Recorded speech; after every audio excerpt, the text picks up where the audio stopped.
बिल्कुल ठीक। प्रकाश सर धन्यवाद आपका आज सारी क्वेरी सॉल्व करने के लिए। और क्विकली आज के मैजिक की तरफ मूव कर रहा हूं। वी कमर्शियल व्हीकल्स के एमडी और सीईओ विनोद अग्रवाल सर हमारे साथ जुड़ते हुए। विनोद सर स्वागत है सीएनबीसी आवाज पर आपका। थैंक यू सो मच हमारे साथ जुड़ने के लिए। अच्छा, सबसे पहले तो आप जुड़े और ऑटो नंबर्स आने वाले हैं सर। परसों ही वो 1 तारीख हो जाएगी, 1 मई, तो ऑटो नंबर्स आने हैं। पूरा अप्रैल का महीना तो लॉकडाउन में गुजर गया है। क्या एक्सपेक्ट करूं, जीरो आंकड़ा आएगा या कुछ बहुत बिक्री हो पाई है? लगता नहीं कुछ बिक्री हो पाएगी। लेट्स सी क्या होता है। लॉकडाउन ही था तो कुछ प्रोडक्शन भी नहीं था और कुछ एक्टिविटी तो कुछ थी नहीं।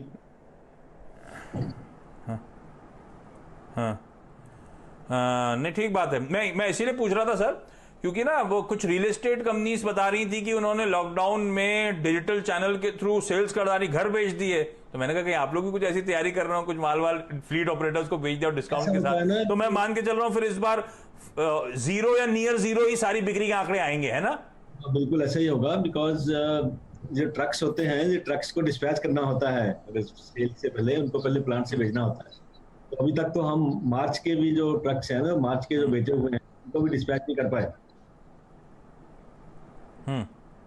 तो लॉकडाउन में कोई ड्राइवर भी नहीं आते, और अगर ड्राइवर आ रहे हैं तो ठीक बात। तो वहां से वापस कैसे आएंगे ड्राइवर? फिर जहाँ ट्रक देके आते हैं तो ट्रांसपोर्टेशन फैसिलिटी नहीं है, अभी वापस नहीं आ सकते। तो अब ये जो मार्च के डिलीवरीज पेंडिंग है, ये जब अब लॉकडाउन खुलेगा तब डिलीवरी होंगी, या फिर वो क्लाइंट की तरफ से आ सकता है कि ऑर्डर कैंसिलेशन, ऐसा भी होता है क्या? नहीं, वो ऑर्डर कैंसिलेशन तो नहीं होगा। तो जब लॉकडाउन खुलेगा तब डिलीवरी हो जाएगी। हाँ, ये तो सब BS6 ट्रक्स हैं। BS4 के तो ऑलरेडी रजिस्ट्रेशन में चल रहे हैं। BS6 में कोई लिमिटेशन, टाइम लिमिटेशन नहीं है। अच्छा, आपने BS4 की बात करी, कितनी इन्वेंट्री अभी भी पेंडिंग पड़ी हुई थी? कुछ ग्रेस पीरियड आप लोगों को मिला है ना, वो डेडलाइन के बियॉन्ड भी? कितनी इन्वेंट्री अभी भी पाइलअप पड़ी हुई है BS4 वाली सर? कितना नुकसान उठाना पड़ेगा अगर इन्वेंट्री ज्यादा है तो? इन्वेंट्री नेग्लिजिबल है, उसकी कोई इन्वेंट्री नहीं है। प्रॉब्लम सिर्फ यही थी कि जो गाड़ियां ऑलरेडी सेल हो गई थी मार्च में BS4 की, अब क्योंकि लॉकडाउन हो गया तो रजिस्ट्रेशन ऑफिस बंद हो गए, और रजिस्ट्रेशन ऑफिस बंद हो गए तो रजिस्ट्रेशन कैसे करें लोग? तो वो गाड़ियां जो पेंडिंग है, उसमें सुप्रीम कोर्ट ने विंडो दिया था कि 30 अप्रैल तक जो है वो रजिस्ट्रेशन हो सकती है। तो उसके तहत अभी सारे RTOs ने अभी अपने ऑफिस अभी 3-4 दिनों में खोले हैं, तो उनकी रजिस्ट्रेशन चल रही है। अभी 30 अप्रैल तक मेरे को लगता है रजिस्ट्रेशन हो जाएगी। तो लार्जली आप कह रहे हो BS4 की जो इन्वेंट्री है वो क्लियर अप हो जाएगी? उसमें कोई इन्वेंट्री नहीं।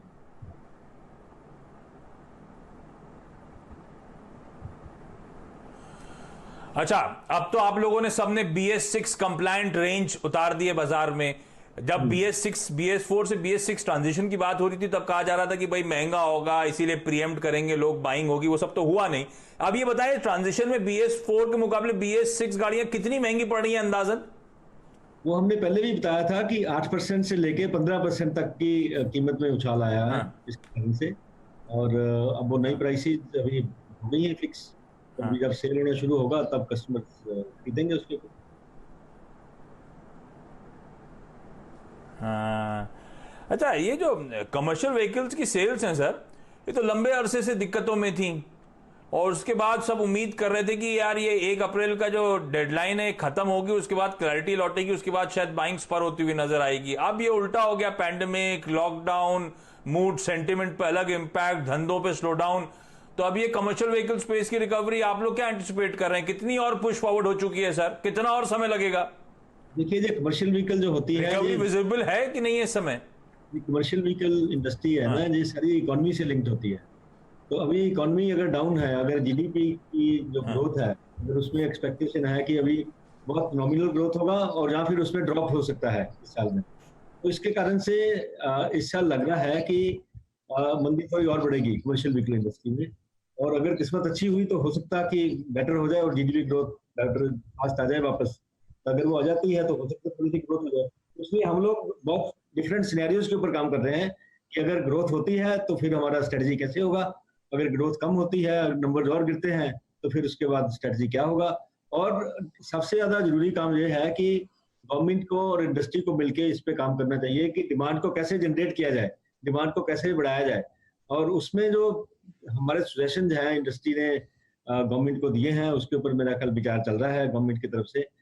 जैसा कि हमने एक सुझाव ये दिया था कि अभी जो इतना सारा तकलीफ सबका बढ़ा है, तो थोड़े समय के लिए जीएसटी रेट्स में थोड़ा रैशनलाइजेशन करना चाहिए।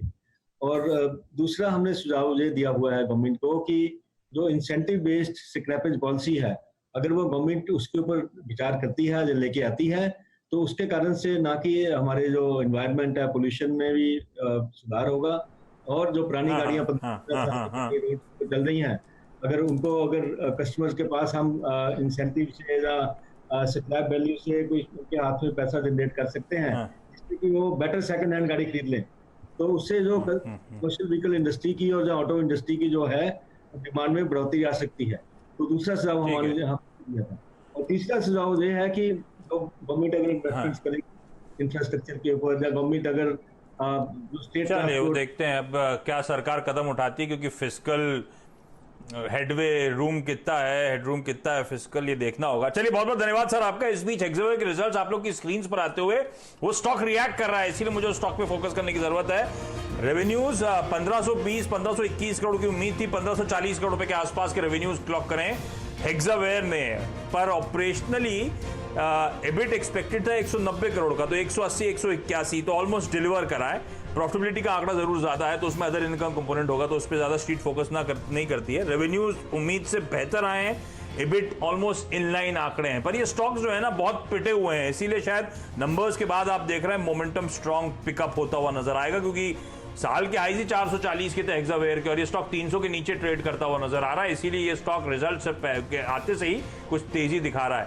तो रेवेन्यूज में beat, margins almost in line, slight miss है, तो मिक्स बैग नंबर्स, लेकिन स्टॉक्स बीटन डाउन। और आप देख रहे हैं मिड कैप आईटी से वैसे भी एक्सपेक्टेड था कि उस तरह की दिक्कतें नहीं नजर आएंगी जो टियर 1 आईटी कंपनीज में देखने को मिली थी, उन पे इंपैक्ट ज्यादा था इस पैंडेमिक का, इस कोविड का, ग्लोबल स्लोडाउन का, ग्लोबल दिक्कतों का।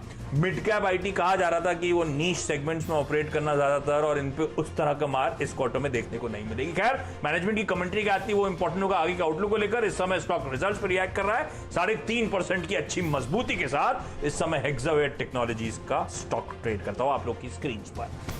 ब्रेक के उस पार हेक्सावेयर पे कॉल लेंगे, और साथ साथ आइशर मोटर्स पे एक एक्सपर्ट के साथ।